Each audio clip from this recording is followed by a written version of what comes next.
और लखनऊ के ही सांसद हमारे वरिष्ठ साथी श्रीमान राजनाथ सिंह जी, श्री हरदीप सिंह पुरी जी, महेंद्रनाथ पांडे जी, यहाँ के लोकप्रिय मुख्यमंत्री योगी आदित्यनाथ जी, उप मुख्यमंत्री श्री केशव प्रसाद मौर्य जी, श्री दिनेश शर्मा जी, केंद्रीय मंत्रिमंडल के मेरे सहयोगी श्रीमान कौशल किशोर जी, राज्य सरकार के मंत्रीगण, सांसद, विधायकगण, देश के अलग अलग हिस्सों से आए सभी आदरणीय मंत्रीगण, अन्य सभी महानुभाव और उत्तर प्रदेश के मेरे प्रिय भाइयों और बहनों, लखनऊ आता हूं तो अवध के इस क्षेत्र का इतिहास मलिहाबादी दशहरी जैसी मीठी बोली, खान पान, कुशल कारीगरी, आर्ट, आर्किटेक्चर, सब कुछ ऐसे सामने की तरफ देखने लग जाता है। मुझे अच्छा लगा कि 3 दिनों तक लखनऊ में न्यू अर्बन इंडिया यानी भारत के शहरों के नए स्वरूप देश भर के एक्सपर्ट्स एकत्र आकर के मंथन करने वाले हैं। यहां जो प्रदर्शनी लगी है वो आजादी के इस अमृत महोत्सव में 75 साल की उपलब्धियां और देश के नए संकल्पों को भली भांति प्रदर्शित करती है। और मैंने अनुभव किया है, पिछले दिनों जब डिफेंस का कार्यक्रम किया था और उस समय जो प्रदर्शनी लगी थी, सिर्फ लखनऊ ही नहीं, पूरा उत्तर प्रदेश उसे देखने के लिए पहुंचा था। मैं इस बार भी आग्रह करूंगा कि ये जो प्रदर्शनी लगी है, यहां के नागरिकों से मेरा आग्रह है, आप जरूर देखिए। हम सब मिलकर के देश को कहां से कहां ले जा सकते हैं, हमारे विश्वास को जगाने वाला ये अच्छा प्रदर्शनी है, आपने जरूर देखनी चाहिए। आज यूपी के शहरों के विकास से जुड़े 75 प्रोजेक्ट्स विकास के, उसका भी शिलान्यास और लोकार्पण किया गया है।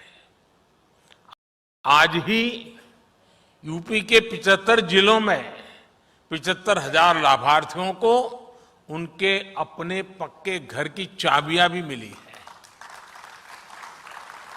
ये सभी साथी इस वर्ष दशहरा, दिवाली, छठ, गुरु पर्व, ईद-ए-मिलाद, आने वाले अनेकों उत्सव अपने नए घर में ही मनाएंगे। अभी कुछ लोगों से बात करके मुझे बहुत संतोष मिला है और भोजन का निमंत्रण भी मिल गया है। मुझे इस बात की भी खुशी होती है कि देश में पीएम आवास योजना के तहत जो घर दिए जा रहे हैं, उनमें 80% से ज्यादा घरों पर मालिकाना हक महिलाओं का है या फिर वो ज्वाइंट ओनर है। और मुझे ये भी बताया गया कि यूपी सरकार ने तो महिलाओं के घरों से जुड़ा एक अच्छा फैसला लिया है। 10 लाख रुपए तक की राशि के घरों की रजिस्ट्री कराने पर स्टैंप ड्यूटी में महिलाओं को 2% की छूट भी दी जा रही है। ये बहुत प्रशंसनीय निर्णय है। लेकिन साथियों, जब हम ये बात करते हैं कि महिलाओं को ये उनके नाम मिल्कत होगी, तो उतना हमारे मन में रजिस्टर नहीं होता है। लेकिन मैं थोड़ा आपको उस दुनिया में ले जाता हूं, आपको अंदाज आएगा कि ये निर्णय कितना महत्वपूर्ण है। आप देखिए, किसी भी परिवार में जाइए, अच्छा है गलत है ये मैं नहीं कह रहा हूं, मैं सिर्फ स्थिति का बयान कर रहा हूं।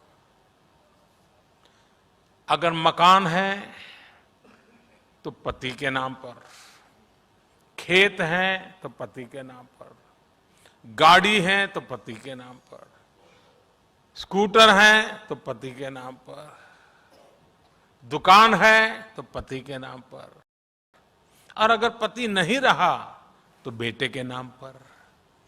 लेकिन उस मां के नाम पर कुछ नहीं होता है, उस महिला के नाम कुछ भी नहीं होता है। एक स्वस्थ समाज के लिए संतुलन बनाने के लिए कुछ कदम उठाने पड़ते हैं, और इसलिए हमने तय किया है कि सरकार जो आवास देगी उसका मालिकाना हक महिला को दिया जाए।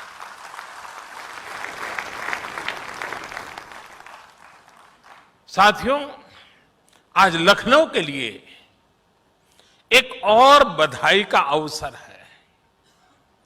लखनऊ ने अटल जी के रूप में एक विजनरी मां भारती के लिए समर्पित राष्ट्र नायक देश को दिया है। आज उनकी स्मृति में बाबा साहब भीमराव अंबेडकर यूनिवर्सिटी में अटल बिहारी वाजपेयी चेयर स्थापित की जा रही है। मुझे विश्वास है ये चेयर अटल जी के विजन, उनके एक्शन, राष्ट्र निर्माण में उनके योगदान को विश्व पटल पर लाएगी। जैसे भारत की 75 साल की विदेश नीति में अनेक मोड़ आए, लेकिन अटल जी ने उसे नई दिशा दी। देश की कनेक्टिविटी, लोगों की कनेक्टिविटी के लिए उनके प्रयास आज के भारत की मजबूत नींव है।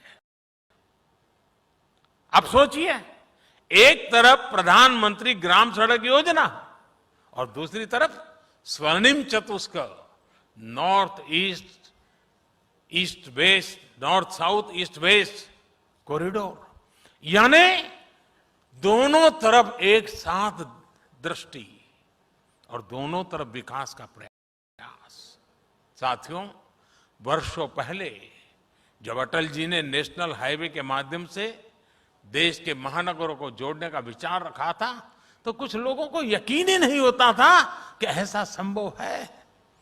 6-7 पहले जब मैंने गरीबों के लिए करोड़ों पक्के घर, करोड़ों शौचालय, तेजी से चलने वाली रेल, शहरों में पाइप से गैस, ऑप्टिकल फाइबर जैसे बड़े इंफ्रास्ट्रक्चर प्रोजेक्ट की बात की, तब भी आदतन कुछ लोग यही सोचते थे कि इतना सब कुछ कैसे हो पाएगा। लेकिन आज इन अभियानों में भारत की सफलता दुनिया देख रही है।